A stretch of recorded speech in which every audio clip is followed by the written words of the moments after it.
থাকো। ইমাম হুসাইন বললেন, শোনো, তোমরা একটা কথা শোনো, এবার আমাকে যেতে হবে কারবালায়। আমি যতক্ষণ যাব না ততক্ষণ কারবালায় যুদ্ধ থামবে না। আহ, ইমাম হুসাইন মাথায় পাগড়ি খানা বাঁধছেন, সেরে খোদা তারওয়ারি হাতে নিয়ে যাওয়ার জন্য রেডি হচ্ছেন। বাবা, কবি লিখেছেন, বাবা ও নবী পাকের পাগড়ি খানা মাথায় বাঁধিল, সেরে খোদার তারওয়ারি হাতে যে নিল। নবী পাকের পাগড়ি খানা মাথায় বাঁধিল, সেরে খোদার তারওয়ারি হাতে যে নিল। চাচা হামজার ঢাল নিয়ে হলো রওয়ানা, চাচা হামজার ঢাল নিয়ে হলো রওয়ানা। আব্বা ছেড়ে যেও না গো, আব্বা রেখে যেও না। জোরে বলুন সুবহানাল্লাহ। ইমাম হুসাইন বলল, আমার আহালিয়ারা রে, এবার আমাকে তোমরা খুশি মনে বিদায় দাও, আমি যাব যুদ্ধের ময়দানে। আহালিয়ারা কাঁদতে লাগলেন, হুজুর আপনাকে আমরা যেতে দেব না। বলল, কেন? বলল, হুজুর যে কারবালায় গেল আর ফিরে আসলো না, যুদ্ধের ময়দান থেকে আসলো না। হুজুর যদি আপনি চলে যান, আমাদের সারাটা জীবন অন্ধকার হয়ে যাবে। ইমাম হোসেন যাওয়ার জন্য তৈরি হচ্ছেন। বাবা, উনারই একটা বেটা বাবা আলী একবার এসে বাপের হাতখানা ধরেছেন, আব্বা গো আপনি কোথায় যাবেন? বলল, বেটা আমি যাব যুদ্ধের ময়দানে। আলী একবার বলেছিলেন, আব্বা গো আমি থাকতে আপনাকে যুদ্ধের ময়দানে যেতে দেব না। বলল, কেন রে বেটা? বলছেন, আব্বা গো আমাকে বিদায় দেন আব্বা, আমি যাব সে যুদ্ধের ময়দানে। ইমাম হোসেন বলেছিল, বেটা রে আমি তোমাকে বিদায় দিব না বেটা। আলী একবার এসে বলে, ইমাম হোসেনকে কারবালাতে যাব আব্বা, হুকুম দিতে হবে। হোসেন বলে, যেও না বাবা, ফিরে আসবে নাই রে, ইসলামের জন্য হলেন হোসেন শহীদ কারবালায় রে, ইসলামের জন্য হলেন হোসেন শহীদ কারবালায় রে, ইসলামের জন্য হলেন হোসেন শহীদ কারবালায় রে। কারবালার ঘটনা শুনে বুক ফেটে যায় রে, ইসলামের জন্য হলেন হোসেন শহীদ কারবালায় রে, ইসলামের জন্য হলেন হোসেন শহীদ কারবালায় রে, ইসলামের জন্য হলেন হোসেন শহীদ কারবালায় রে। আলী একবার বলছেন, আব্বা আমাকে হুকুম দেন আব্বা। ইমাম হোসেন বেটাকে বুকখানে জড়িয়ে ধরেছে। বাবা একটু ধ্যান দেন। আলী একবার কি বিয়ে বাড়ি যাওয়ার জন্য বাপের কাছে পারমিশন চাইছে। বাবা গো কোন ভোজ খেতে যাওয়ার জন্য কি পারমিশন চাইছে না বাবা। আলী আসগার ইসলামকে বাঁচানোর জন্য যাওয়ার জন্য পারমিশন চাইছে। আলী একবার বলছেন, আব্বা গো আমি সাকিনার কান্না দেখতে পারি না, আমি জয়নাল আবেদিনের কান্না দেখতে পারি না, আব্বা গো আমি যাব আর যুদ্ধ করে আমি ফোরাত নদীকে জয় করায়া দেখাবো। ইমাম হোসেন বলেছিল বেটা রে, ওরে বেটা আলী আকবর, আমি তোমাকে যুদ্ধের ময়দানে যেতে দিব না বেটা। ওই যুদ্ধের ময়দানে আমার আলী আসকার চলে গেল, আমার আবুল কাসিম চলে গেল, আউন মোহাম্মদ চলে গেল, মোহাম্মদ ইব্রাহিম চলে গেল। ওরে বেটা রে, আমিও তোমাকে যেতে দিব না। আলী একবার বলেছিলেন আব্বা গো, আমার 7 বছরের বইন সাকিনা গলাতে দুগরে দুগরে কাঁদছে, হুলকুমে পানি নাই, আমি কষ্ট দেখতে পারি না। আমার ভাই জয়নাল আবেদিন জ্বরে জ্বালাতে বিছানাতে কাঁপছে, আমি তার কষ্ট দেখতে পারি না। আব্বা গো আমাকে হুকুম দেন আব্বা, আমি যাব আর দুশমনদের সঙ্গে মোকাবিলা করব। ইমাম হোসেন বলেছিল না রে বেটা যেতে দিব না। আলী একবার যখন বারবার করে বাপকে বলল, ইমাম হোসেন তখন বলেছিল বেটা ঠিক আছে যাও, তবে একটু সাবধানে যেও। আলী আকবরকে সুন্দর করে পোশাক পরাচ্ছেন বাবা, সুন্দর করে পোশাক পরাইয়া হাতে তরবারি দিয়া আলী আকবর যাবার জন্য বাবা দুলদুলে চেপে গেল। যেমনই দুলদুলে চেপে গেছে মা আলী আকবর, যেমনই দুলদুলের লাগামটা ধরে টান দিচ্ছেন বাবা, হঠাৎ করে ওই যে ঘরের বেড়ার ভিতরে 7 বছরের বহিন সাকিনা ছিল। মা গো সাকিনার কি দুঃখ হয়েছিল মা। 7 বছরের বহিন সাকিনা দৌড়াতে দৌড়াতে চলে গেল, আলী আকবরের সামনে দাঁড়িয়ে গেল।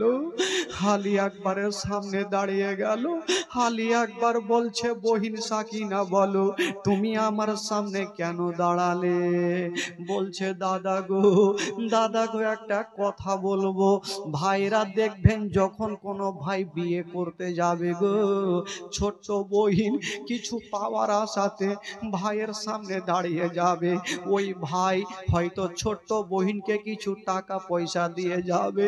সাকিনা বলছে দাদা গো আজকে তুমি দুলহা সেজে যাচ্ছ দাদা গো বলো এই আদরের বহিনটাকে কি দিয়ে যাবেন? এই কথা বলতে নেই আলী একবার ডুবরে ডুবরে কাঁদতে, আলী একবার ডুবরে ডুবরে কাঁদতে লাগলো। আল্লাহ আমার বহিন সাকিনা আমার কাছে আবদার করেছে, আমি কি দিয়ে যাব? আলী একবার বলছে বহিন সাকিনা রে, আজকে তুমি আমার কাছে চেয়েছো বহিন, আমি কোনোদিন তোমাকে না দিয়ে এক কদম আগে বাড়াইনি, তবে বহিন আজকে কেমন করে খালি হাতে পাঠাবো? বহিন তোমাকে কিছু আজকে দিয়ে যাব, তবে বহিন তোমাকে টাকা দিতে পারবো না, তোমাকে নতুন জামা দিতে পারবো না। বহিন তুমি তোমার ওড়নাটাকে আমার সামনে তুমি বিছিয়ে দাও। ছোট্ট 7 বছরের সাকিনা ভাবছে দাদার কাছে কোনো উপহার পাবো। ছোট্ট বহিন সাকিনা নিজের ওড়নাখানাকে নিয়ে দাদার সামনে রেখে দিয়েছেন। আলী একবার কাঁদতে কাঁদতে বাবা ওড়নার দিকে দেখে চোখ থেকে 2টা ফোঁটা পানি সেই কোঁচ হাতে দিয়ে দিলেন আর বলছেন বহিন সাকিনা রে, এই 2 ফোঁটা চোখের পানি ছাড়ার তোমাকে কিছু দেওয়ার মতো আমার কাছে নেই। ছোট্ট বহিন সাকিনা ওই চোখের পানি খানা সামনে নিয়ে বাবা গো খিমার মধ্যে গিয়ে কাঁদতে লাগলো। ইমাম আলী একবার বলছেন আব্বা গো আমি চললাম, আব্বা গো আমার জন্য দোয়া করবেন। ইমাম হোসেন বলেছিল বেটা রে, ওরে বেটা আলী একবার যাচ্ছ যাও বেটা, তবে তুমি যুদ্ধের ময়দান থেকে পালিয়ে আসবে না। পালিয়ে আসিও না বেটা। আলী একবার বলেছিলেন, আব্বা গো আমি চললাম, আমি কখনো পালিয়ে আসবো না।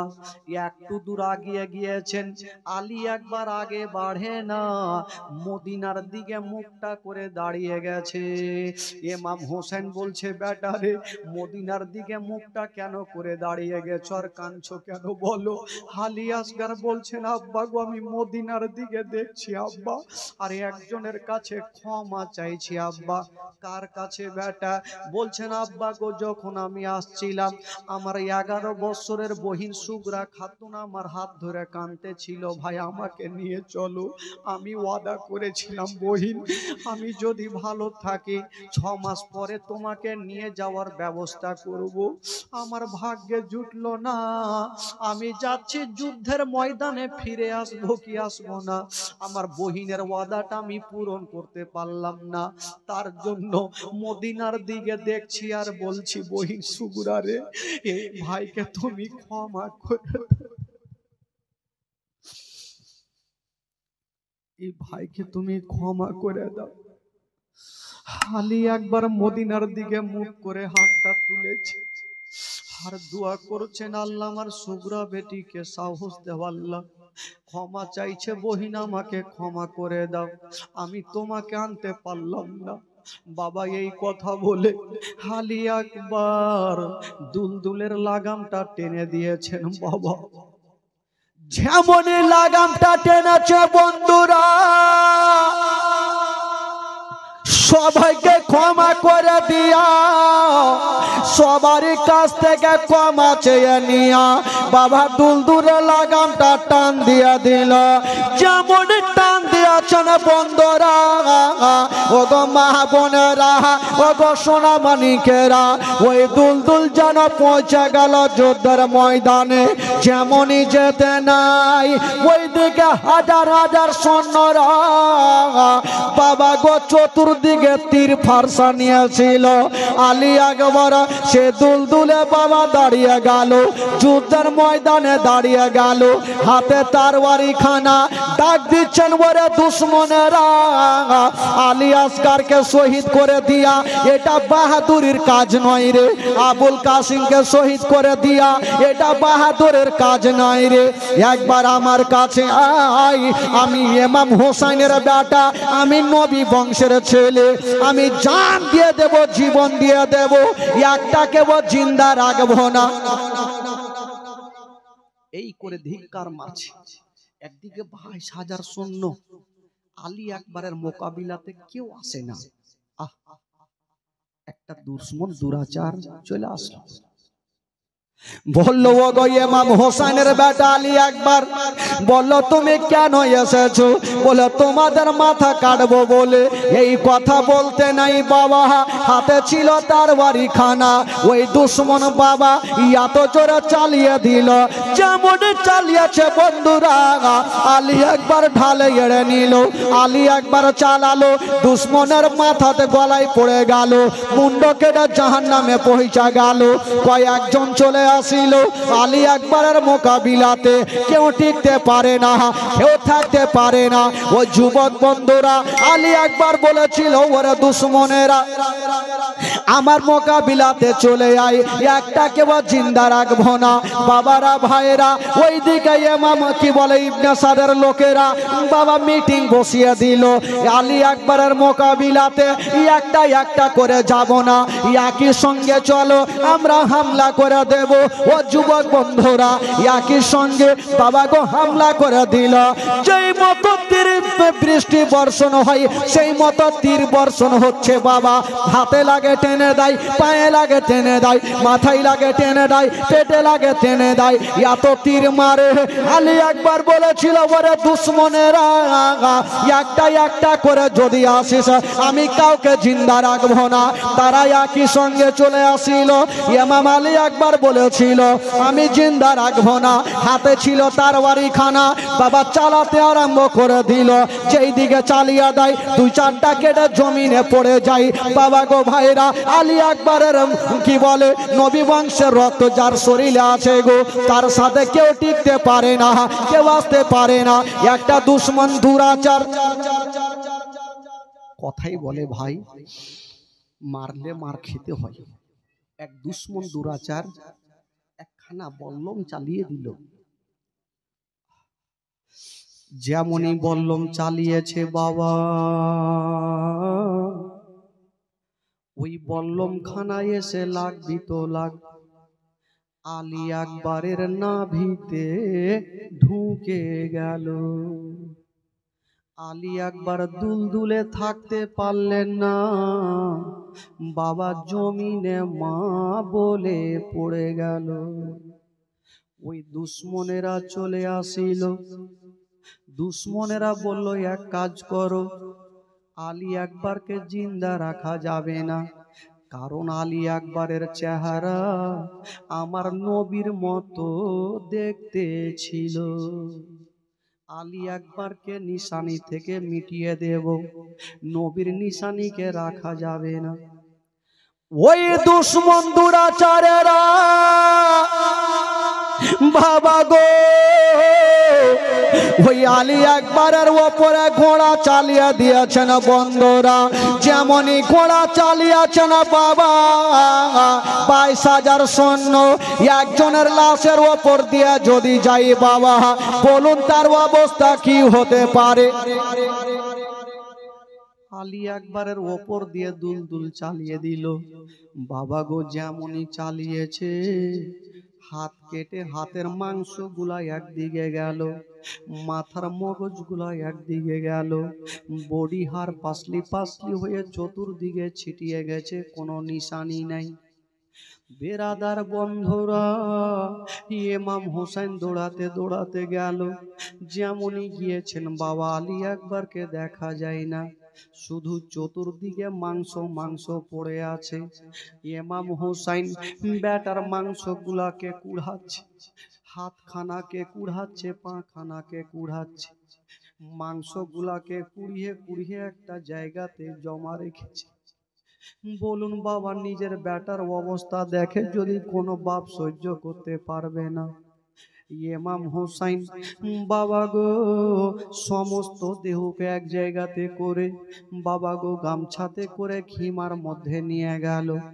যেমনই নিয়ে যাওয়া হইল, ডাক দিচ্ছেন, বিবি আমার আলী আকবরকে আমি তোমার কাছে এনেছি। বিবি সাহেবা বলল, স্বামী গো কই আমার বেটাকে একবার আমার কোলে দাও। বাবা গো মা যেমনই আঁচলখানা পেতেছে, ইমাম হোসেন সমস্ত হাড় হাড্ডি পাসলি বিবির কোঁছাতে দিয়ে দিল। ইমাম হোসেনের বিবি আলী আকবরের মা বেটার হাড্ডি পাসলি গুলা দেখে বলুন মায়ের অবস্থা কি হতে পারে, কাঁদতে আরম্ভ করেছে। ইমাম হোসেন বলল, বিবি আমার কান্দিও না, কপালে যেটা লেখা আছে সেটা হবে।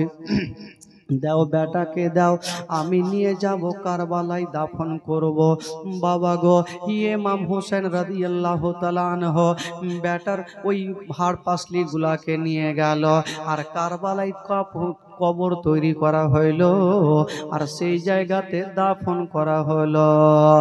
ও বেরাদার বন্ধুরা, ইমাম হোসেন কেমন করে সহ্য করবেন বাবা, সবুরের পাহাড় হয়ে, সবুরের পাহাড় হয়ে আছে। কত লাশকে নিয়ে আসবে আর দাফন করবে, একের পর এক লাশকে নিয়ে আসছেন আর কারবালাতে দাফন করছেন। ইমাম হোসেন বলল, না আমার আর কেউ নাই, এবার আমাকে যেতে হবে যুদ্ধের ময়দানে। বাবা ভাই মাগো এবার শুনেন মা, শেষ ঘটনা, ইমাম হোসেন যুদ্ধের ময়দানে যাবেন। ভাই আসুন একবার জোরে সোরে আগে দুরূদ পাক পড়ুন, গোটা মাজমা পড়ুন, আল্লাহুম্মা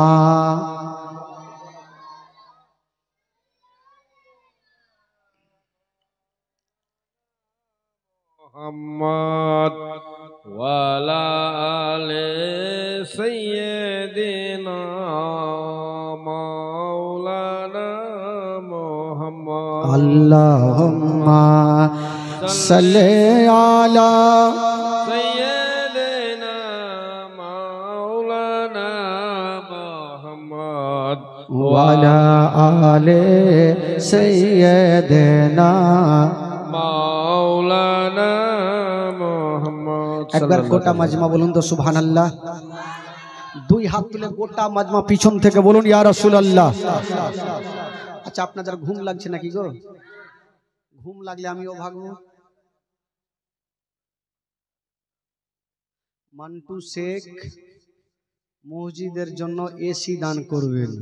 বাপরে, ওই যেটা এসি লাগাচ্ছে ওইটাই নাকি আর একটা লাগাবে? আচ্ছা মসজিদে লাগাবে মান্টু শেখ। সুবহানাল্লাহ। এসির দাম মিনিমাম 40-45 হাজার টাকা। তবে একবার জোরে নারে লাগা, নারায়ে তাকবীর।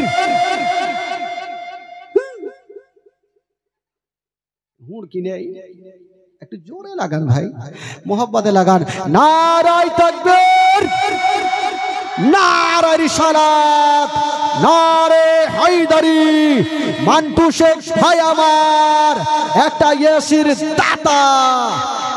সুবহানাল্লাহ।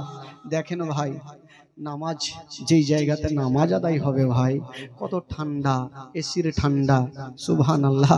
ওর নাম নেকি খাতায় উঠতেই থাকবে ভাই। যদি আরো কেউ পারে একটা বড় মসজিদে এসি একটাতে হবে না, আমি একটা দিয়ে দিব, তো আরো অনেকজন চাচা বোনেরা আছে, আপনারাও দিতে পারেন একটা একটা করে এসি। 10-12টা এসি লাগিয়ে দিতে হবে চতুর্দিকে। সুবহানাল্লাহ মাশাআল্লাহ। তবে কিছু কিছু বেনামাজিও যদি ভাবে যে যাই মসজিদে এসি লাগাছে, নামাজটা তো অন্তত পক্ষে পড়বো, ঠান্ডা তো লাগবে। কেউ হয়তো আসল নামাজ পড়তে যাবে, কেউ এমনিতে যাবে। ভাই বন্ধুগণ, বাবাজি আমার ভাইরা, এবার আসুন দুঃখের বয়ানটা তুলে ধরি। এই ঘটনা শেষ না হওয়া পর্যন্ত কেউ উঠবেন না। খালা যাই না, খালাকে শুনালেন খালা। ইমাম হুসাইন এবার আহলিয়াদেরকে বললে, বললাম ওরা আমার আহলিয়ারা, এবার আমাকে তোমরা খুশি মনে বিদায় দাও। ইমাম হোসেন বলেছিল, বেটা জয়নাল আবেদিন, ওরে বেটি সাকিনা, ওরে বহিন জাইনাব, আমাকে তোমরা খুশি মনে বিদায় দাও। আহলিয়ারা বলতে লাগলেন, ও গো মা ফাতেমার বেটা হোসাইন, আমরা আপনাকে যুদ্ধের ময়দানে যেতে দিব না। বলল কেন? বলল এই জন্য দেব না, যুদ্ধের ময়দানে গিয়ে যে গেল ঘুরে এলো না, আপনাকেও আমরা যেতে দেব না। হুজুর আপনাকে যেতে দিব না হুজুর, আপনি যাবেন না। ইমাম হোসেন বলেছিল, না রে বেটা, আমাকে যুদ্ধের ময়দানে যেতে হবে। আমি যতক্ষণ যাব না ততক্ষণ যুদ্ধ থামবে না। আহলিয়ারা বলতে লাগলেন, হুজুর আপনি ছাড়া আমাদের কেউ নাই, আপনাকে যেতে দিব না।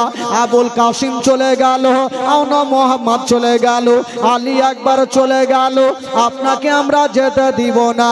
ইমাম হোসেন বলেছিল, আমার আহলিয়ারা তোমরা একটা কথা মনে রাখিও, আমি যতক্ষণ পর্যন্ত ওই যুদ্ধের ময়দানে যাব না ততক্ষণ পর্যন্ত যুদ্ধ থামবে না। আমি যতক্ষণ না যাব ততক্ষণ যুদ্ধ থামবে না, আমাকে যেতে দাও। কত কথা বলবো বাবা। 22 বছরের বেটা জয়নাল আবেদিন জ্বরে জ্বালাতে কাঁপতে কাঁপতে বাপের হাতখানা ধরেছেন। আব্বা আব্বা আপনি কোথায় যাবেন? আব্বা বলল, বেটা যাব যুদ্ধের ময়দানে। জয়নাল আবেদিন বলছেন, আব্বা আমি থাকতে আপনাকে যেতে দিব না। বলছেন, আব্বা গো আমি থাকতে আপনাকে যেতে দিব না, আব্বা গো আমি যাব যুদ্ধের ময়দানে। ইমাম হোসেন বলেছিল, বেটা রে তোমাকে যেতে হবে না বেটা, যদি তুমি চলে যাও হোসাইনি সিলসিলা মিটে যাবে বেটা। ইমাম হোসেন বলেছিল, বেটা রে ওরে বেটা জয়নাল আবেদিন, তুমি যদি চলে যাও বেটা তবে হোসাইনি সিলসিলা মিটে যাবে বেটা।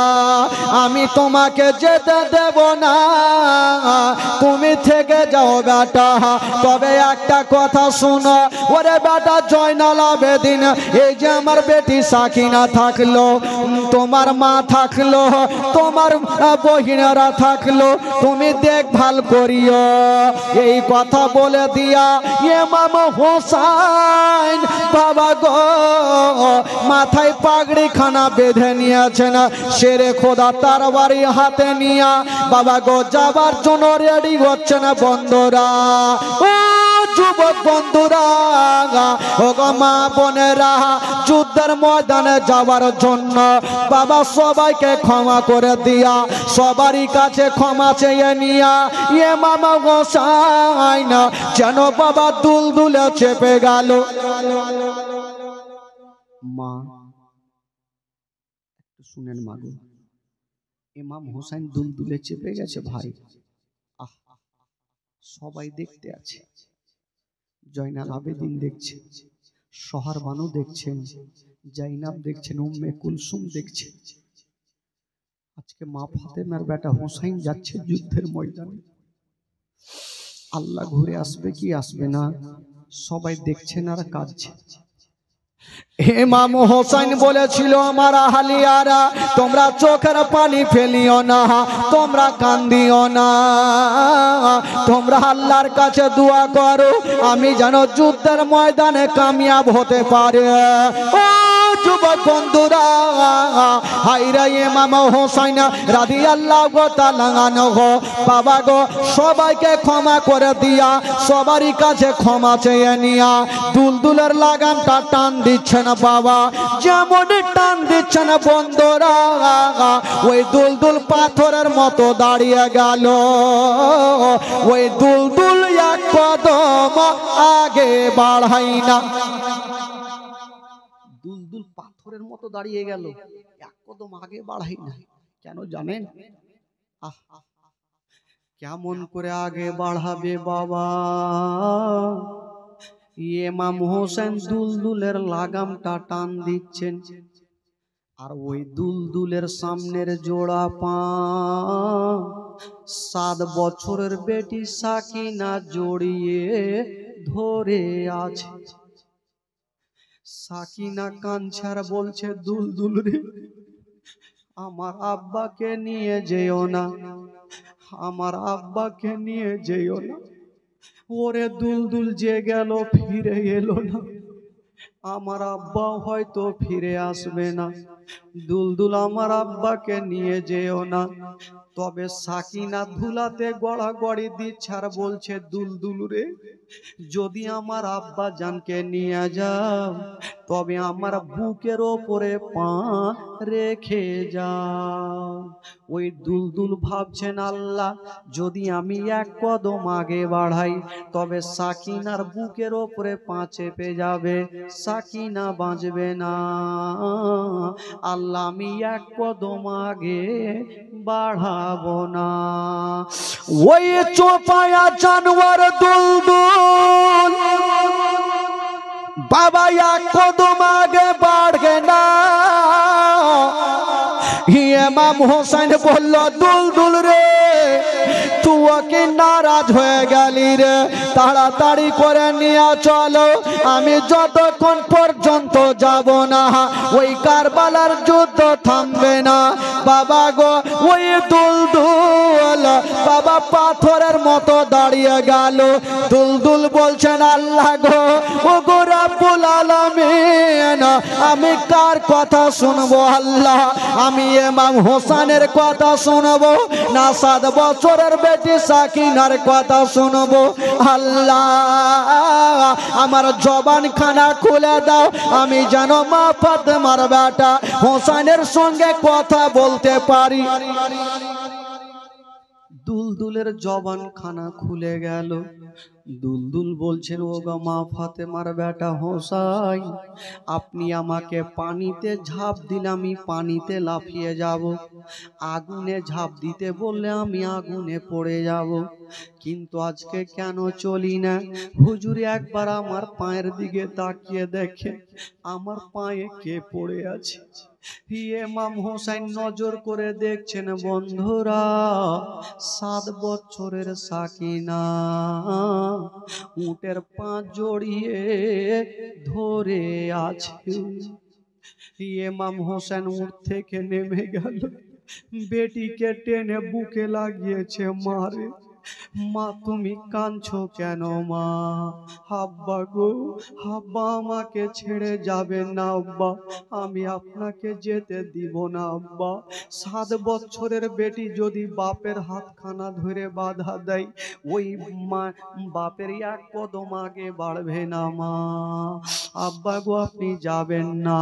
ইমাম হোসেন কারবালা যাই ঘোড়ার ওপর চড়ে, আরে মা সাকিনা পড়ে আছেন ঘোড়ার পা ধরে। ইমাম হোসেন কারবালা যাই ঘোড়ার ওপর চড়ে, আরে মা সাকিনা পড়ে আছেন ঘোড়ার পা ধরে। ইয়াতই করে বুঝাইয়া বা হৃদয় মানে না, ইয়াতই করে বুঝাইয়া বা হৃদয় মানে না। আব্বা ছেড়ে যেও না গো, আব্বা রেখে যেও না। ইমাম হোসেনের হস্ত ধরে কান্দে সাকিনা, আব্বা ছেড়ে যেও না গো, আব্বা রেখে যেও না। হোসেন বলে শোনো বেটি শোনো সাকিনা রে। ইমাম হোসেন দুলদুল থেকে নেমে গিয়ে বেটিকে বুকে লাগিয়েছে আর বলছেন বেটি শুনো। কবি লিখেছেন বাবা, হোসেন বলে শোনো বেটি শোনো সাকিনা রে, কারবালাতে যাব বেটি বাধা দেশে না রে। হোসেন বলে শোনো বেটি শোনো সাকিনা রে, কারবালাতে যাব বেটি বাধা দেশে না রে। আমি না গেলে বেটি যুদ্ধ থামবে না, আমি না গেলে বেটি যুদ্ধ থামবে না। বেটি বাধা দিও না গো, বেটি বাধা দিও না।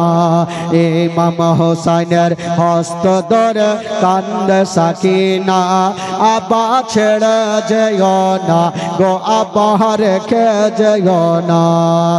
ও যুবকেরা,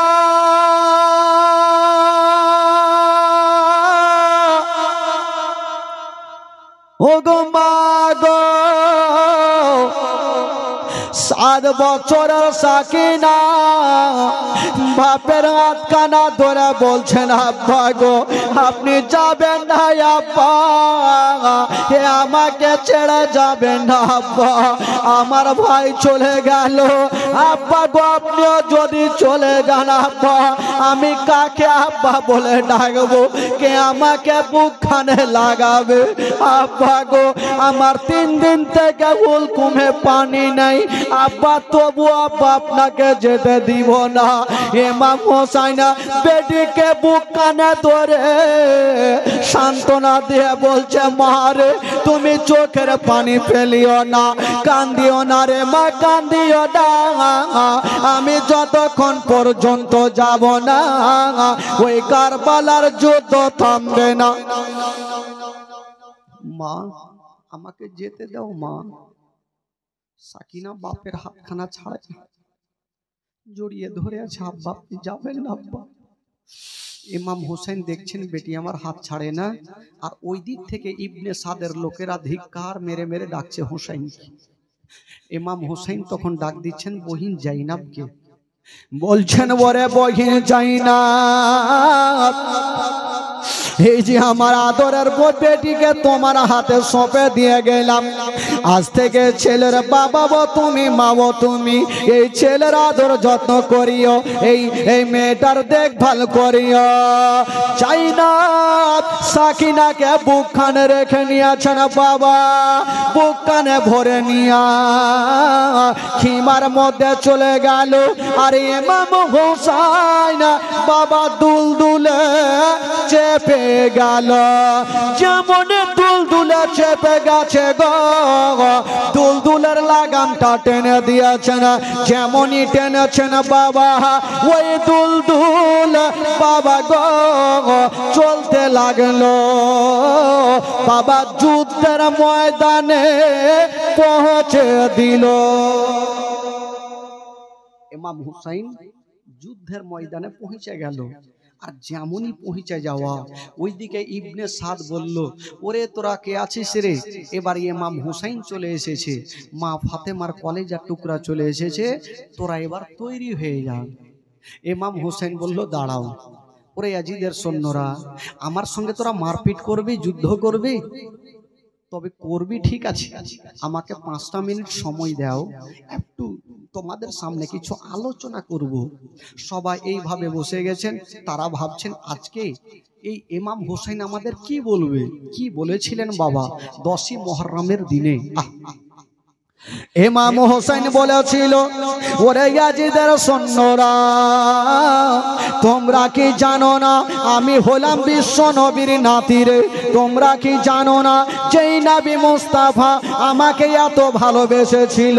তোমরা কি জানো না আমার নানা যখন নামাজ পড়তেছিল, আমার নানার পিঠে আমি চেপেছিলাম, সাজদাকে লম্বা করে দিয়েছিল, আমার নানা আমাকে উঠালে নাই, আমার নানা আমাকে এতই ভালোবাসে।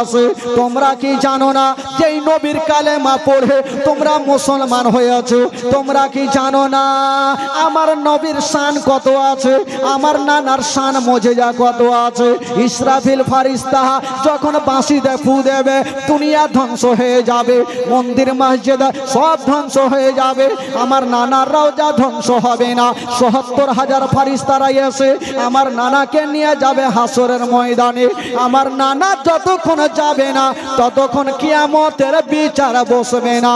আমি হলাম সেই নবীর নাতি রে, কেমন করে যুদ্ধ করবি রে? এই রকম যখন বক্তব্য দিচ্ছে তো ইয়াজিদের সৈন্যরা কিছু কিছু চোখ দিয়ে পানি। ঠিকই তো কথা, আমরা যে নবীর কালেমা পড়ে মুসলমান হলাম, আমরা ওই নবীর নাতির সঙ্গে কেমন করে যুদ্ধ করব? কিন্তু বাবা গো চোখ দিয়ে পানি। ওইদিকে সীমার পাপী দূর থেকে দেখছে, যদি এরকম করে হুসাইন বক্তব্য দেয় তবে সব ইয়াজিদকে ছেড়ে দিয়ে ইমাম হুসাইনের হাতে হাত দিয়ে মুরিদ হয়ে যাবে, আমাদের ধর্মটা বাতিল হয়ে যাবে। না, কোনো মতে বক্তব্য দিতে দেব না। ওই সীমার পাপী এসে বলছেন, ওগো মা ফাতেমার বেটা, তুমি জান বাঁচার জন্য বক্তব্য দিও না, হয় ইয়াজিদের হাতে হাত দিয়ে মুরিদ হয়ে যাও, নচে যুদ্ধের জন্য তৈরি হয়ে যাও। ইমাম হুসাইন বলেছিল, ওরে শয়তানেরা রে, আমি জান বাঁচার জন্য বক্তব্য দিই না, আমি রাস্তা খুঁজি না, আমি এই জন্য বক্তব্য দিচ্ছি রে, কাল হাসরের মাঠে তোমরা যেন বলতে না পারো যে হুসাইন যদি আমাদের বুঝাতো, আমরা ইমাম হুসাইনের হাতে হাত দিয়ে মুরিদ হতাম, আমরা ইয়াজিদকে মানতাম না, এই জন্য তোমাদের বুঝিয়ে দিলাম। তারা বলল, না, তোমার কথা শুনবো না, যুদ্ধের জন্য তৈরি হয়ে যাও।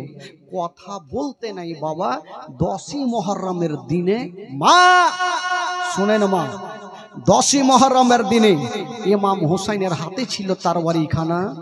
বাবা সঙ্গে সঙ্গে এই কথা বলতে নাই, যুদ্ধ শুরু হয়ে গেল। যেমনই যুদ্ধ শুরু হয়ে গেছে বাবা, ইমাম হুসাইন একদিকে আর একদিকে 22,000 সৈন্যরা, একদিকে ইমাম হুসাইন একাই। যুদ্ধ শুরু হয়ে গেছে বাবা, যুদ্ধ চলছে। ইমাম হুসাইনের হাতে ছিল তরবারিখানা, বাবা চালিয়ে দিচ্ছেন বন্ধুরা। একই সঙ্গে 2-4টা কেটে জাহান্নামে পৌঁছে যাচ্ছে। ও যুবক বন্ধুরা, ইমাম হুসাইনের সামনে কেউ টিকতে পারে না, কেউ আসতে পারে না। বাবারা ভাইরা, ইমাম হুসাইন যুদ্ধ করতে করতে বলতে লাগলো, ওরে ইয়াজিদের সৈন্যরা, তোরা কে মায়ের দুধ পান করেছিস, আমার সামনে এসে দেখ, আমি এখনই যাব ফোরাত নদীকে জয় করাইয়া দেখাবো, আমি ফোরাত নদীর পানি পান করব, কে বাধা দিবি আমাকে দিয়া দেখ। ইমাম হুসাইন বলল, দুলদুল রে, দেরি করো না, তাড়াতাড়ি করে আমাকে ওই ফোরাত নদীতে নিয়ে চলো। ওই দুলদুল বাবা ডানে দেখলো, বামে দেখলো, পিছনে দেখলো, সামনে দেখছে 22,000 সৈন্য। বাবা গো, ওই দুলদুল এত জোরে চলতে চলতে লাগিল 22,000 সৈন্যর বুকের ওপর দিয়া ওই দুলদুল চিড়তে ফাড়তে গিয়া বাবা ওই ফোরাত নদীতে নেমে গেল। জোরে বলুন, ফোরাত নদীতে নেমে গেল। যেমনই নেমে গেছেন বন্ধুরা, 3 দিনের ভুকা প্যাসা, হঠাৎ করে ইমাম হোসেন পানি দেখেছেন বাবা। 3 দিনের প্যাসা, ইমাম হোসেন পানি দেখছেন, পানি পান করব। 1 চুল্লু পানি নিয়েছেন হাতে বাবা। যেমনই পানি পান করতে যাবে 2 নয়নে আলী আসগারের কবরখানা দেখে নিল। আলী আকবরের কবরখানা দেখলো, আলী আসগারের কবরখানা দেখলো, মোহাম্মদের কবরখানা দেখলো। ইমাম হোসেন বলছেন পানি রে, এই পানি পানি করে আমার আলী আসগার শহীদ হয়ে গেছে, পানি পাইনি, হুলকুমে তীর লেগেছে। আমার আলী আকবর শহীদ হয়ে গেছে, মোহাম্মদ শহীদ হয়ে গেছে। ওরে পানি রে, আমিও তোকে পান করব না বাবা গো। ফোরাত নদীর পানি ফোরাতে ফেলে দিল। যেমনই ফেলে দিয়েছেন বলছে ওরে দুলদুল রে, এবার আমাকে চল ওপরে নিয়ে চল, আবার যুদ্ধ করব।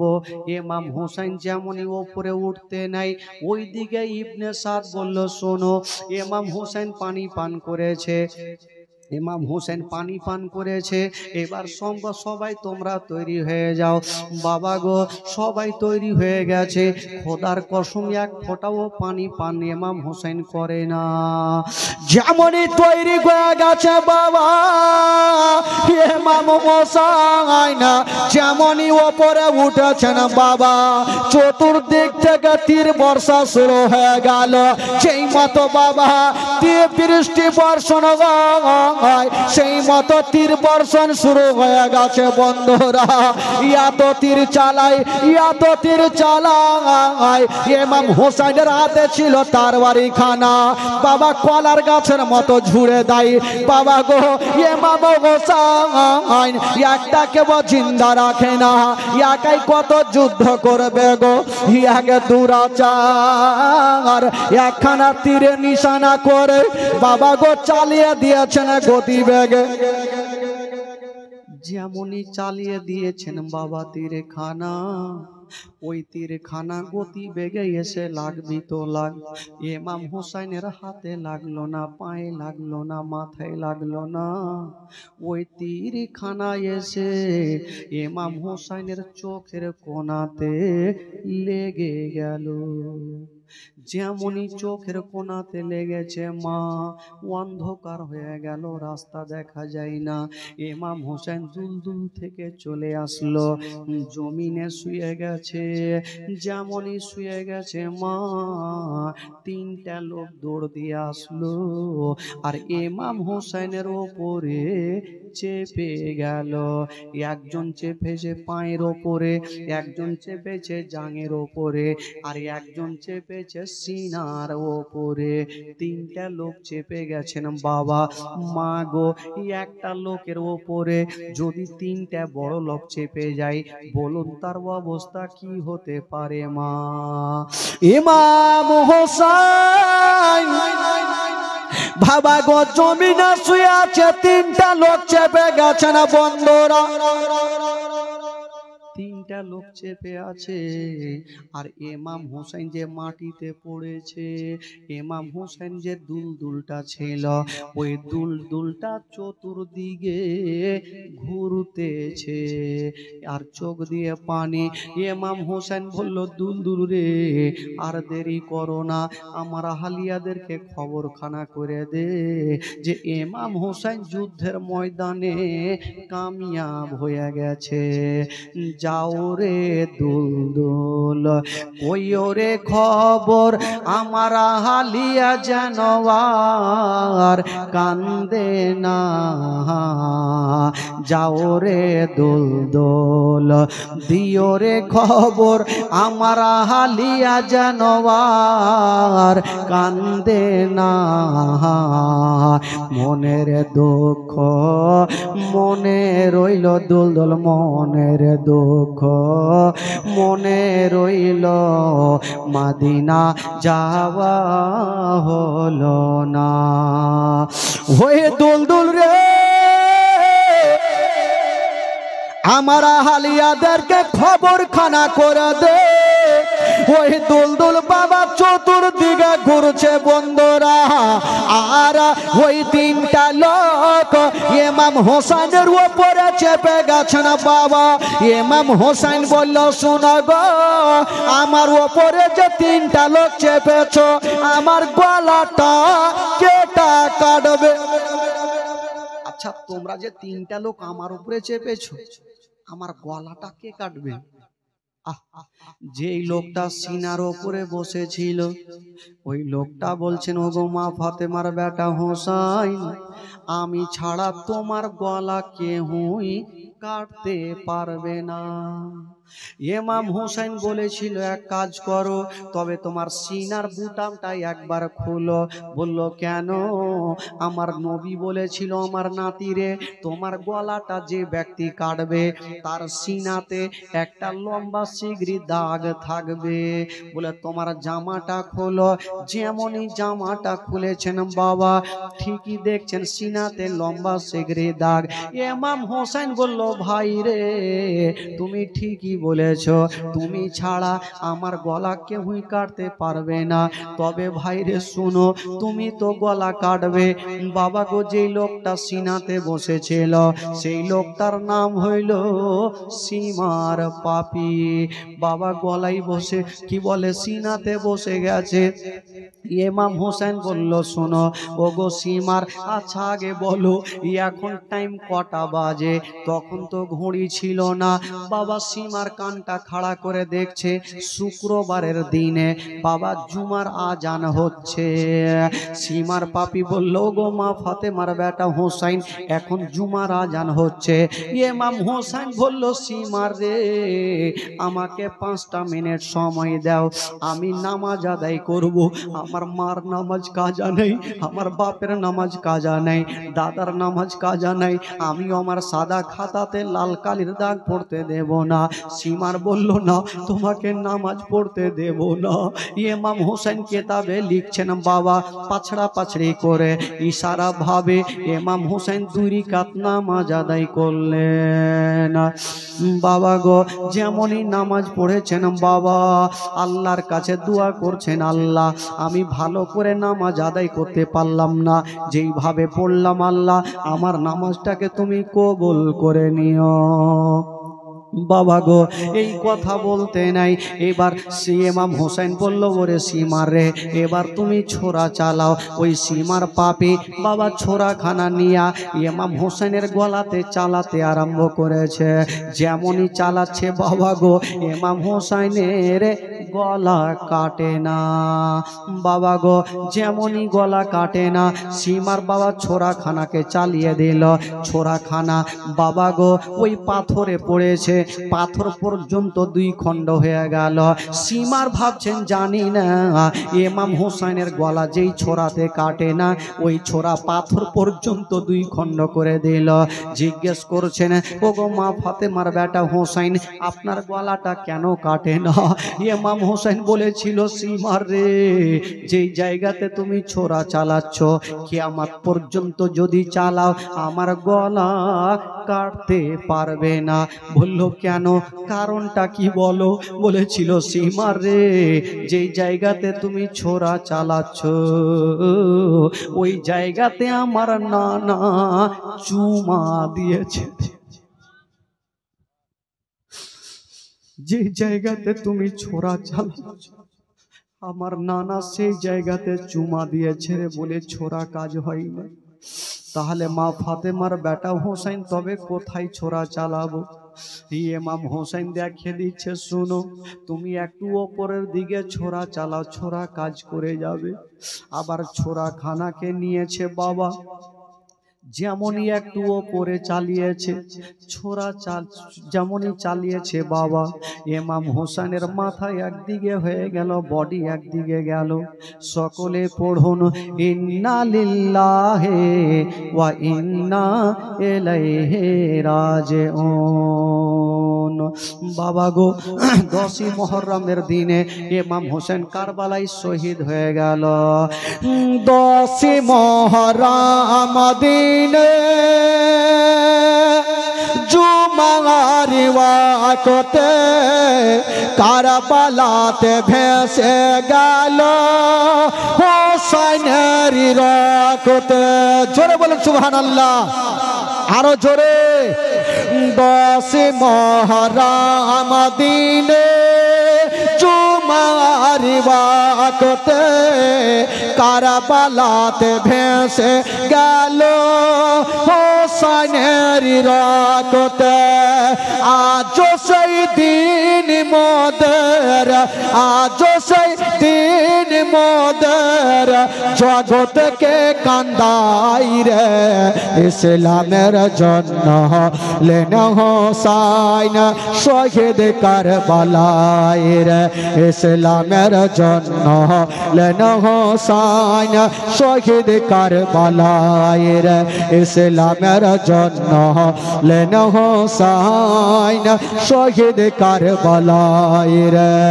কারবালার ইতিহাস শুনে বুক পেটে যাই রে। ইসলামের জন্য লেন হোসেন শহীদ কারবালায় রে। ইসলামের জন্য লেন হোসেন শহীদ কারবালায় রে। ইসলামের জন্য লেন হোসেন শহীদ কারবালায় রে। 10 মুহররম দিনে জুমার ওয়াক্তে কারবালাতে ভেসে গেল হোসেনের রক্তে। আজ সেই দিন মোদের জগৎকে কান্দাই রে। ইসলামের জন্য লেন হোসেন শহীদ কারবালায় রে। ইসলামের জন্য লেন হোসেন শহীদ কারবালায় রে। ইসলামের জন্য লেন হোসেন শহীদ কারবালায় রে। ইমাম হোসেন কারবালা প্রান্তরে শহীদ হলেন বাবা। বাবা গো, ইমাম হোসেনের মহব্বতে ইমাম হোসেন 10ই মুহররমের দিনে শহীদ হলেন ভাই। ইমাম হোসেনের মহব্বতে আমি বলবো ভাই, মাত্র 2টা মিনিটের জন্য আপনারা যা পারবেন 10ই মুহররমের দিনে যারা আপনারা ভালোবাসে, আহলে বাইতের ছেলেদেরকে ভালোবাসে, তারা থাকবে শেষ পর্যন্ত, শেষ দুয়াটা নিয়ে যাবে। একটু পড়েন। মা ফাতেমার নয়ন মনি হযরত আলীর জান। মা ফাতেমার ইমাম হোসেন শহীদ হল কারবালার ময়দান। ইমাম হোসেন শহীদ হল মা ফাতেমার নয়ন মনি হযরত আলীর জান। মা ফাতেমার নয়ন মনি।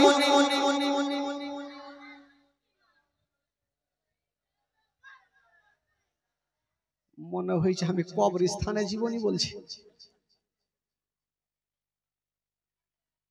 হ্যাঁ,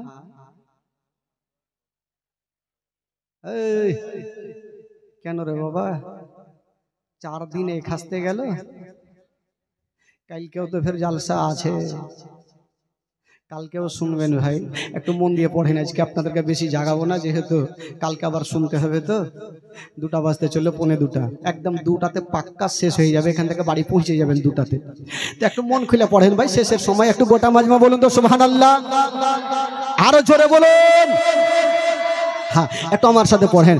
মা ফাতেমার নয়ন মনি হযরত আলীর জান। মা ফাতেমার ইমাম হোসেন শহীদ হল কারবালার ময়দান।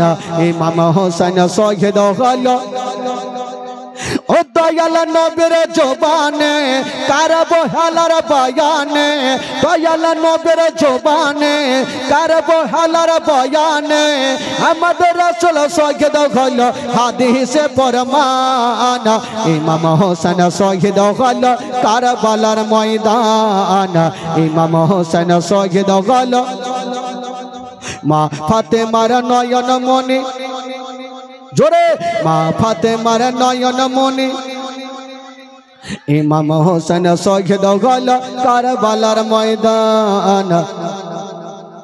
ও আমার জন্য ইমাম হোসেন শহীদ হল কারবালার ময়দান। ঈদের দিনে নতুন পোশাক পরল সকলে, হাসান হোসেন কান্দে নানা পোশাক দাও বলে, লাল সবুজের পোশাক হইল কারবালার শান, লাল সবুজের পোশাক হইল কারবালার শান, ইমাম হোসেন শহীদ হল কারবালার ময়দান, ইমাম হোসেন। মা ফাতেমার নয়ন মনি হযরত আলীর জান, মা ফাতেমার নয়ন মনি,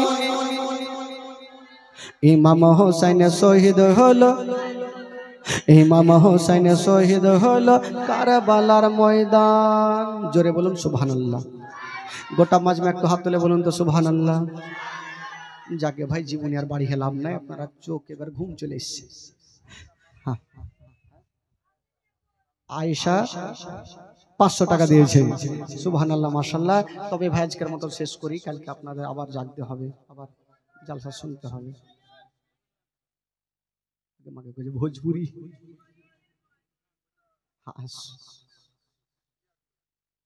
মনে হয় আপনারা শুনবেন, না শুনিয়ে ছাড়বেন। আচ্ছা যারা শুনবেন একটু হাত তুলেন তো ভাই, যারা শুনবেন মনে করছেন। বাপরে কত টাকা দিবি রে বাবা, নিয়ে যেতে পারবো রে।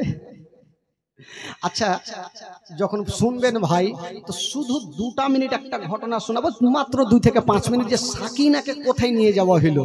এই যে ইমাম হোসেন যে শহীদ হইলো, তো সাকিনার কি অবস্থা হইলো আপনারা যদি বলেন শুনবো তো শোনাবো, জবরদস্ত শোনাবো না। যারা শুনবেন একটু হাত তুলে দেখান। আচ্ছা যারা শুনবেন হাত তুলেছেন 100 করে টাকা দিয়ে যান, বেশি নিব না। আচ্ছা ভাই একটু শুনবেন, আমি জানি আপনারা শুনবেন, হয়তো শুনেছেন এর আগে জীবনে বহু শুনেছেন, তবে ভাই যখন শোনাবো একটু আপনারা কাছে আসেন তো ভাই। চাচা ওই যে পিছনে যারা আছেন একটু চেয়ারগুলো ছেড়ে একটু চলে আসেন তো এদিকে, দেখি আপনারা ইমাম হোসেনকে ভালোবাসেন কি বাসেন, একটু পরিচয় দেন।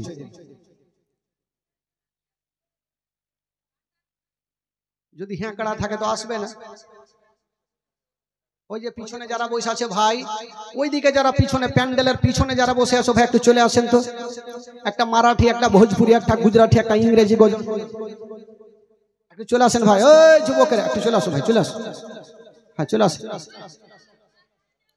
হ্যাঁ ওই যে পিছনে যারা আছেন, প্যান্ডেলের বাইরে যারা আছেন, হ্যাঁ চলে আসেন।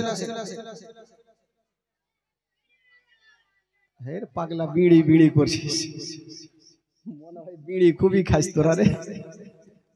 আচ্ছা এদিকে বিড়ি বাঁধা চলে নাকি? চলে গে খালা।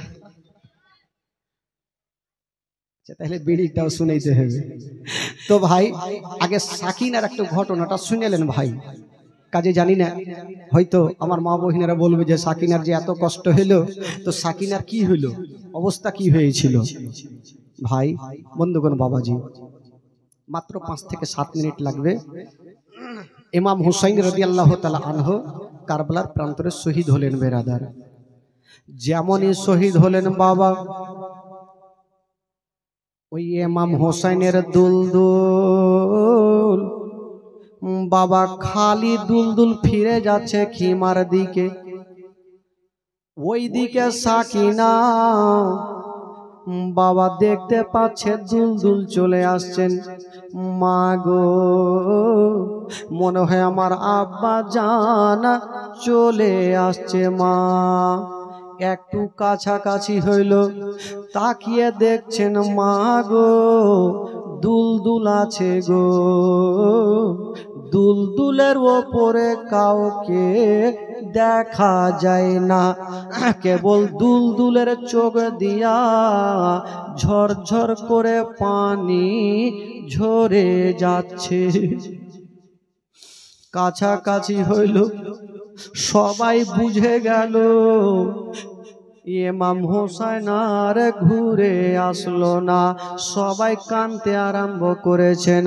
কান্দে জাইনাব, কান্দে কুলসুম, কান্দে সাকিনা, কান্দে জাইনাব, কান্দে কুলসুম, কান্দে সাকিনা।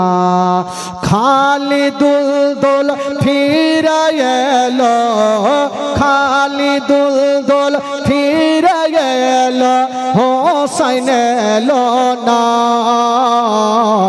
কান্দে জাইনাব, কান্দে কুলসুম, কান্দে সাকিনা, কান্দে জাইনাব, কান্দে কুলসুম, কান্দে সাকিনা।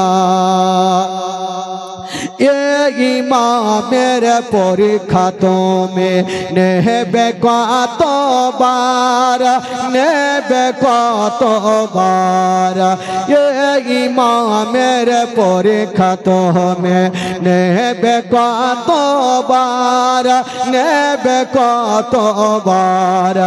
আর সগা চাই না গো আল্লাহ, আর সগা চাই না গো আল্লাহ, জালিমের জুলুম।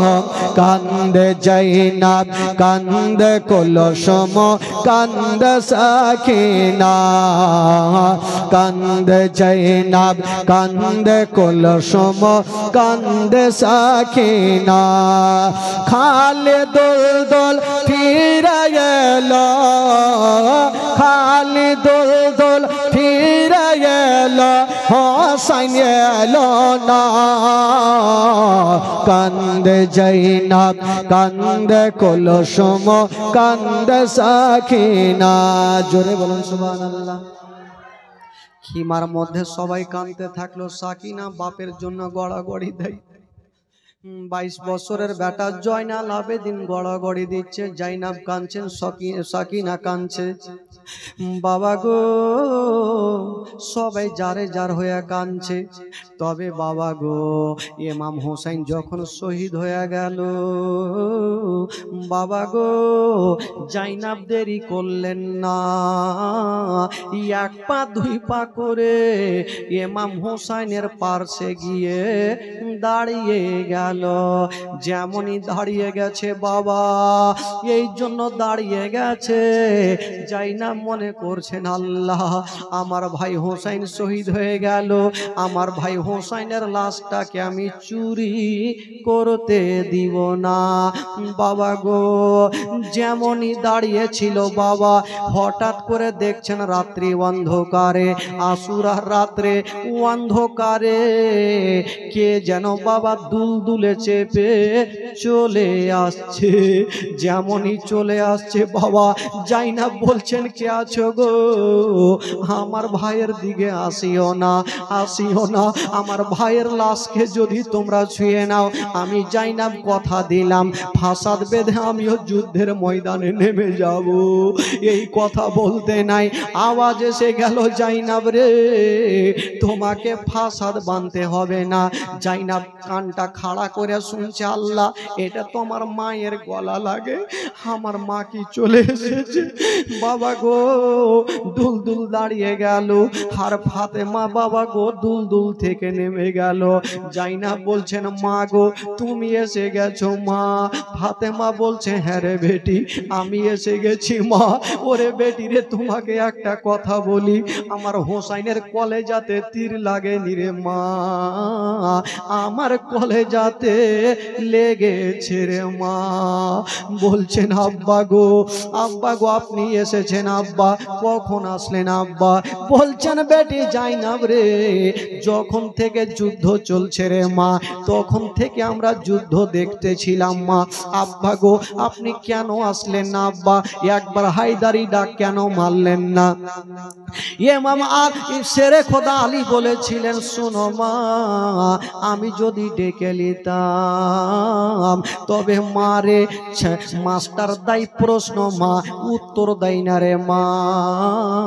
আমি আজকে বুঝে গেলাম মা, আমার বেটা হোসাইন জান প্রাণ থেকে বেশি ইসলামকে ভালোবাসে, আমার বেটা বেশি ইসলামকে ভালোবাসে।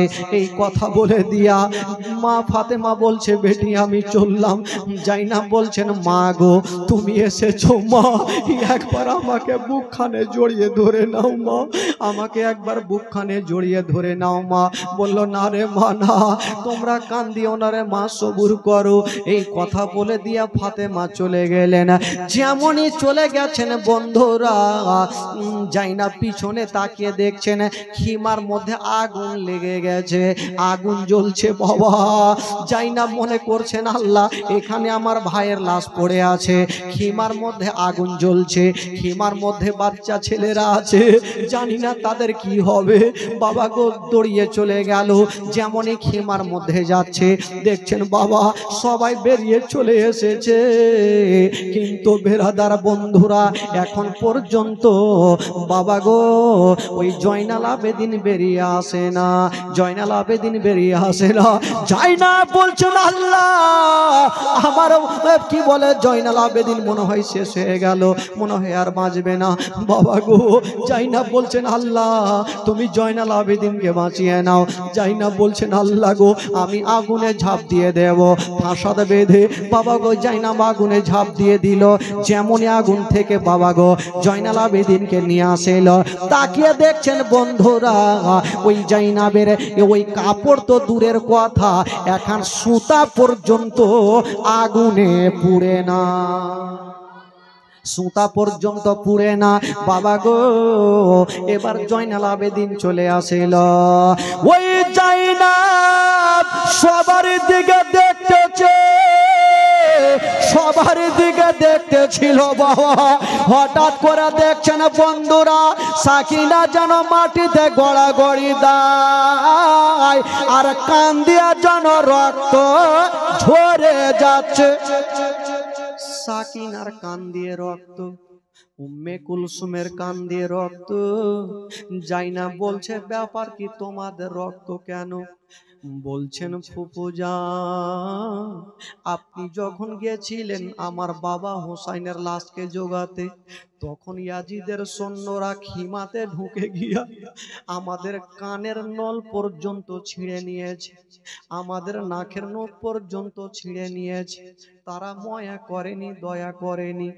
এই কথা বলতে নাই বাবা গো জয়নাল আবেদিনকে জাইনাব বুকখানে সান্ত্বনা দিয়ে যেমনই পিছনে ঘুরে দেখছে সাকিনা যেন কোথায় হারিয়ে গেল, সাকিনাকে খুঁজে পাওয়া যায় না। ওই জাইনাব বলছেন, আল্লাহ সাকিনা কোথায় গেল? সাকিনাকে যেন দেখা যায় না, কোন দিকে হারিয়ে গেল? ওই জাইনাব খুঁজতে খুঁজতে যুদ্ধের ময়দানে চলে গেছেন। যেমনই যাচ্ছেন বন্ধুরা তাকিয়ে দেখছেন বাবা ওই ইমাম হোসাইনের লাশের কাছে সাকিনা বসে আছে, বাপের লাশের কাছে বসে আছে।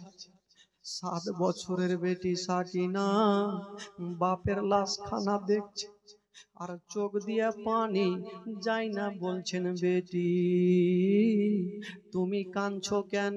বলে, আমার আব্বা জানাচ্ছে তাই দেখে কাঁদছি। বলে, মা কেমন করে তোর আব্বাকে চিনলি? রাতে চিনা যায় না। বলছেন, মা গো আমি যখন তাকিয়ে দেখছিলাম এই আমার আব্বার হাত 2খানা উঠেছিল আর বলেছিল, বেটি রে আমি তোর আব্বা, আমার কাছে চলে আই, আমার বুকখানে চলে আই। বলি, আমার আব্বার কাছে আমি এসে গেছি। জাইনাব দেরি করলেন না, সাকিনাকে বুকখানে বাবা রেখে নিলেন আর খিমার মধ্যে চলে গেলেন। যেমন খিমাতে যাওয়া ইবনে সাদের ওয়ার্ডার হয়ে গেল, বলল ওরে তোরা কে আছিস রে? জয়নাল আবেদিনের হাতে হাত করি লাগিয়ে দাও। বাবা গো সবাইকে জেলে ভরে দাও, খানা পানি বন্ধ করে দাও। বেরাদার বন্ধরা তাদেরকে জেলে বন্দি করে দেওয়া হইল। একদিন নয়, 2 দিন নয়, ওই জেলের মধ্যে টোটাল বাবা 34 দিন রাখলো। 34 দিন জেলের মধ্যে একটা লোক যদি বাবা গো 34 দিন যদি না খেয়ে থাকে, বলুন কি হবে? 34 দিন পর যখন বার করছেন বাবা, সাকিনা আছে গো, তার শরীরে মাংস নাই, শুধু হাড্ডি গুলা দেখা যাচ্ছে। জয়নাল আবেদিন আছে, চলতে পারে না।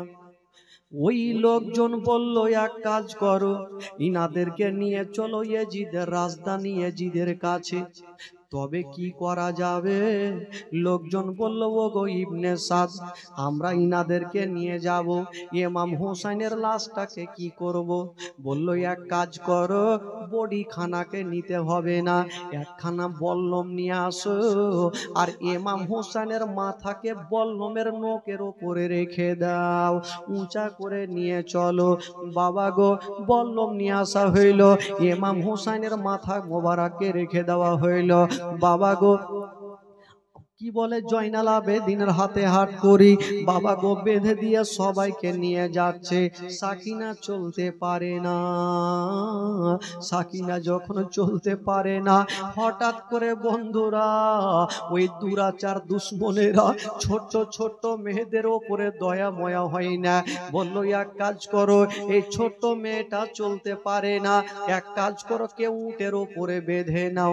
উটের ওপরে রশ্মি দিয়ে সাকিনাকে বাঁধা হইল, বেঁধে নিয়ে বাবা উট চলতে লেগেছে। যেতে যেতে অনেক দূর যাওয়ার পরে একটা বিশাল বড় জঙ্গলে গিয়া ইমাম হোসেনের যে মাথাখানা ছিল বাবা বল্লম থেকে নিচে পড়ে গেল, জমিনে পড়ে গেছে। বাবা এবার চিন্তা করলো দুশ্মনেরা মাথাখানাকে তুলে দি।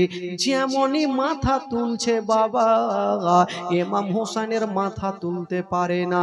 আর একজন চলে আসিল, উনিও মাথা তুলতে পারে না। আর একজন চলে আসিল, উনিও মাথা তুলতে পারে না। 10-20 জন চলে আসলো, কেউ যখন মাথা তুলতে পারে না, ওই ইবনে সাদ বলল ওরে সীমার রে, দেরি করো না, তুমি মাথা খানাকে তুলো।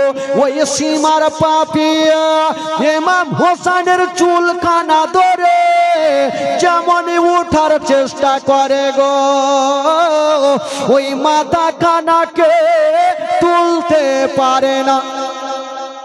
মাথা খানা কেউ তুলতে পারে না। ইবনে সাদ বললে এক কাজ করো, আমাদের মধ্যে যদি কেউ তুলতে পারবে না, একজনই তুলতে পারবে, সেটা হলো ইমাম হোসেনের বেটা জয়নাল আবেদিনকে বলো, তাহলে মাথাটা উঠে যাবে। বলল ওরে জয়নাল আবেদিন, দেরি করো না, তাড়াতাড়ি কাছে আসো, তোমার বাপের মাথাটা তুলো। যদি না তুলো তবে তোমাদের ওপরে আরো অত্যাচার করব। জয়নাল আবেদিন বলল ঠিক আছে ঠিক আছে, তোমরা এক কাজ করো, দূরে সরে যাও। জয়নাল আবেদিন বাপের মাথার সামনে গিয়ে বসে গেছেন, চোখ দিয়ে পানি, বলছেন আব্বা গো আমি তোমার মাথাটা তুলবো। বাপের সঙ্গে কথা বলছে, হঠাৎ করে ইমাম হোসেন কথা বলতে লেগেছে। জোরে বলুন সুবহানাল্লাহ। ইমাম হোসেন বলছেন বেটা রে, আজকে আমার মাথা কেউ তুলতে পারবে না রে বেটা। বলল কেন? বলছে বেটা যখন তোমরা রাস্তা ধরে চলে আসছিলে বেটা, আচ্ছা বলো তোমার বহিন সাকিনা কোথায় আছে? আমার বেটি সাকিনা কোথায় আছে? বলছেন আব্বা গো, আমার বহিন উটের ওপরে বাঁধা আছে। তাকিয়ে দেখো বেটা, যেমনই জয়নাল আবেদিন তাকিয়ে দেখছেন বাবা, সাকিনাকে দেখা যায় না। সাকিনার উটে বাঁধা নাই। কি করেছিল? যখন উট চলতেছিল, ওই দুশ্মনের উট চলতে পারছিল না। ওই দুশ্মন চাবুক চালাচ্ছিল। উটের পিঠে চাবুক মারে না, যত চাবুক চালিয়েছিল ওই সাকিনার পিঠে চালিয়েছিল। সাকিনার পিঠে চাবুক লেগেছিল বলে ওই দুশ্মন সাকিনাকে জঙ্গলে ফেলে দিয়েছে। এই কথা বলতে নাই জয়নাল আবেদিন তাকিয়ে দেখছে নাই, জাইনাব দেখছেন আল্লাহ সাকিনা কোথায় গেল। বাবা গো, জঙ্গলে খুঁজতে আরম্ভ করেছে, কোনো মতে খুঁজে পাওয়া যায় না। জাইনাব দূর থেকে দেখছেন আল্লাহ ওই গাছের তলাতে কেউ বসে আছে। কাছে যাচ্ছেন বাবা, বোরকা পরে কে একজন বসে আছে। জাইনাব বলছেন কি আছো গো? এই গাছের তলাতে একটা ছোট্ট বেটিকে কি দেখেছো? এই কথা বলতে নাই ওই মা বোরখার ভিতর থেকে বাবা সাকিনাকে বের করে জাইনাবের কোঁছাতে দিয়ে দিল। বলছেন ওরে জাইনাব, এই যে সাকিনাকে নিয়ে যাও। বললে কে আছো তুমি গো? গাছের তলাতে সাকিনাকে কোথায় পেয়েছো?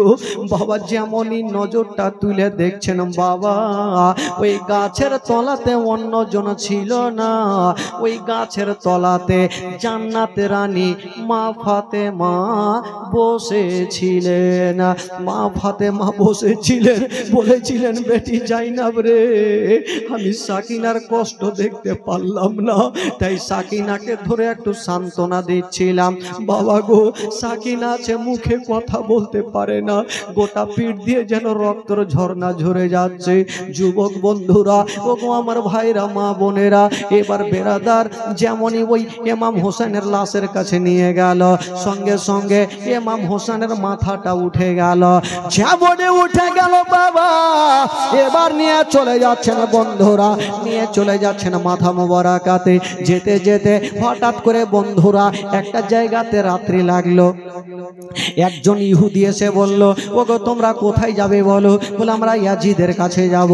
বলল এই যে তোমরা যেই মাথাটা নিয়ে যাচ্ছ, এই মাথাটা একটা রাত আমার কাছে থাকতে দাও। যদি একটা রাত আমার কাছে থাকতে দাও, আমি তোমাদের 10,000 টাকা দেব।